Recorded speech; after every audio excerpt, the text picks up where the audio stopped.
अगर आप हमारे चैनल पर नए हैं तो प्लीज़ इसे लाइक, सब्सक्राइब एंड घंटी का बटन दबा दीजिए ताकि आप हमारे फैमिली मेंबर बने रहें और जल्दी से इंग्लिश सीख। वेलकम बैक टू आओ सीखिए आज।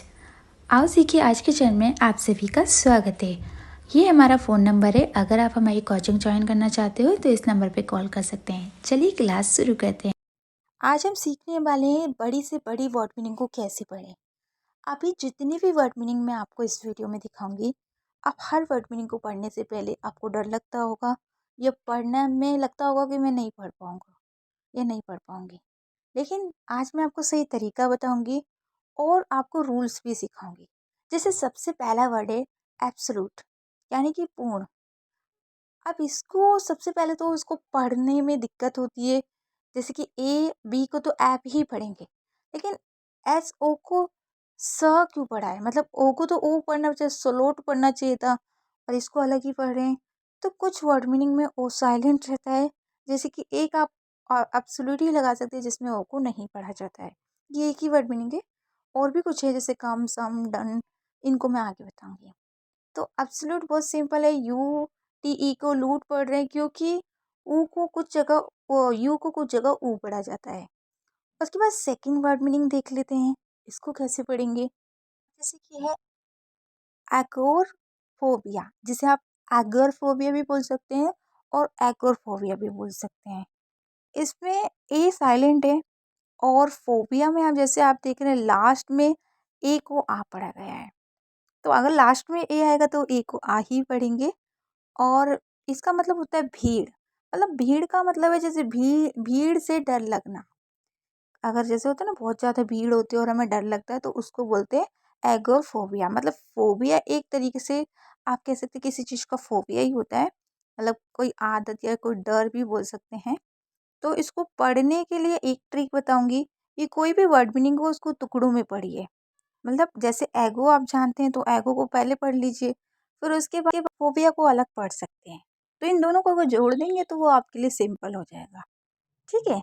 तो यहाँ पर आप देख रहे हैं बहुत ही सिंपल है पढ़ना, लेकिन हमारे लिए डिफ़िकल्ट इसलिए होता है क्योंकि हमें स्पेलिंग की मीनिंग नहीं पता होती है कि जैसे ओ को क्या पढ़ना है या आई ए आए तो उसको कैसे पढ़ना है। तो आई ए आए तो आई को उसी तरीके से पढ़िए, ई, लेकिन लास्ट वाले ए को आप पढ़िए बस।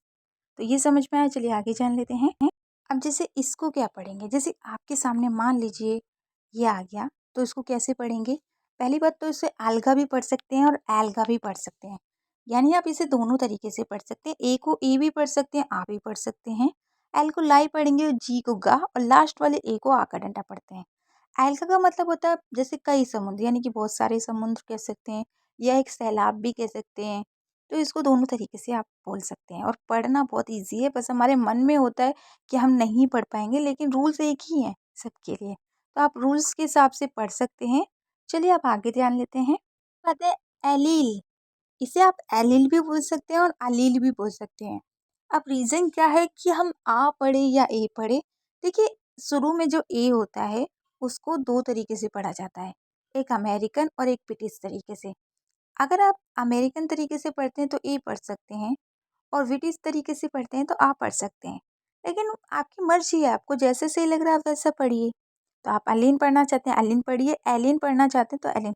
लेकिन शुरू में ए होगा तो, बीच में लास्ट में नहीं, सिर्फ शुरू की बात हो रही है। तो एलिन का मतलब होता है कई रूप। जैसे किसी चीज़ के कई रूप होते हैं, इसी तरीके से इसका मतलब भी कई रूप है। ठीक है, समझ में आया। ओके। और एक और चीज़ समझा देते हैं इसको पढ़ना कैसे है।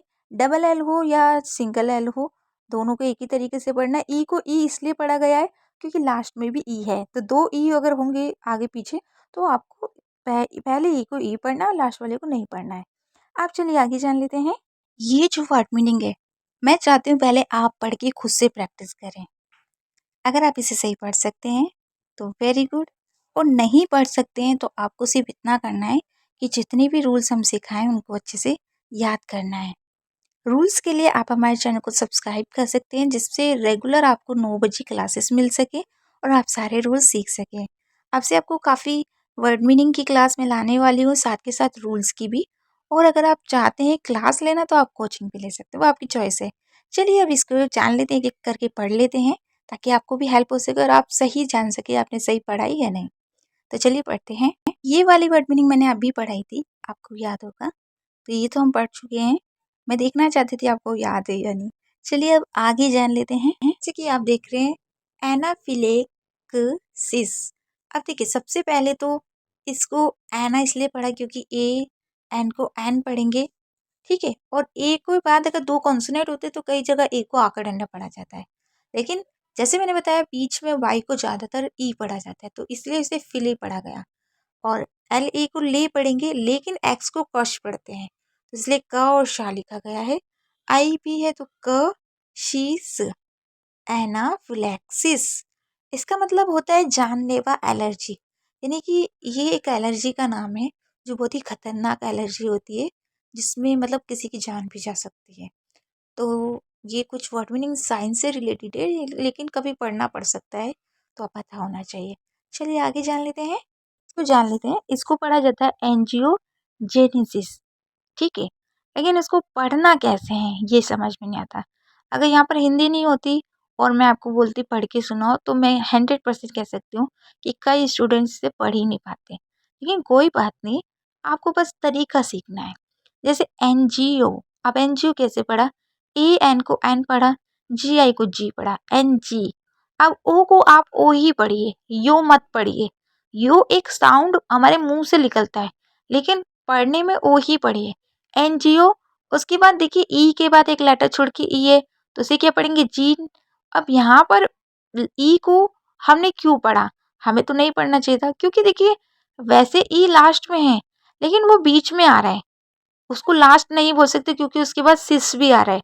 इसलिए अगर बीच में ई होता है तो ई को ए पढ़ते हैं, तो इसलिए हम इसे ए पढ़े, यानी कि जी ने।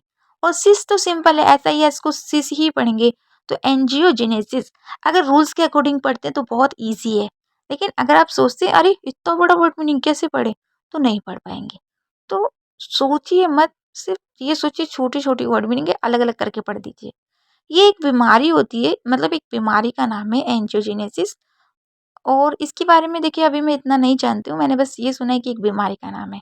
तो चलिए आगे बढ़ते हैं और देख लेते हैं। उसके बाद जैसे आप देख रहे हैं अपोप्टोसिस, अपोस्टोसिस, इसको बोलने में ही मुझसे भी अटक रहा है, मैं गलत नहीं बोलूँगी, लेकिन क्योंकि थोड़ा सा अटपटा सा बोलने में लगता है, इसलिए हमें ऐसा लग रहा है। लेकिन अलग अलग पढ़ेंगे, जैसे अपो, उसके बाद अपोप्टोसिस, अपोप्टोसिस इसका मतलब होता है गिरना, जैसे कहीं से गिरना, अपोस्ट्रोसिस कहलाता है। और बहुत सिंपल है, इसमें कुछ भी अलग नहीं है। ए पी ओ को अपो पढ़ो, फिर पी को पा पढ़ो, फिर टोसिस, सिंपल। इसमें कुछ भी ऐसा बड़ा नहीं है जो आपको समझ में नहीं आएगा। चलिए आगे पढ़ लेते हैं। उसके बाद जान लेते हैं आर्कियन। आर्कियन कैसे पढ़ा, पहले तो ये डाउट है। देखिए ए आर को आर पढ़ा, सी एच को का पढ़ा, और ए को हमने ई कहाँ से पढ़ दिया, और भाई ये या कहाँ से आ गया, ये आपके मन में डाउट होगा। तो इसको आर्कियन ही पढ़ा जाता है, आप इसे लिख लीजिए, क्योंकि ये एक को ऐसे ही पढ़ते हैं और ये एक ऐसी वर्ड मीनिंग है जिसको अलग तरीके से ही पढ़ा जाता है। तो इसको लिख के याद कर सकते हैं, जिससे आपको गलती ना हो। आज के लिए इतना ही काफ़ी है, इसका पार्ट 2 मैं कल लाऊंगी। और अगर आपको ये वीडियो अच्छी लगी तो लाइक शेयर करें, ताकि और भी आपके जरिए सीख सके।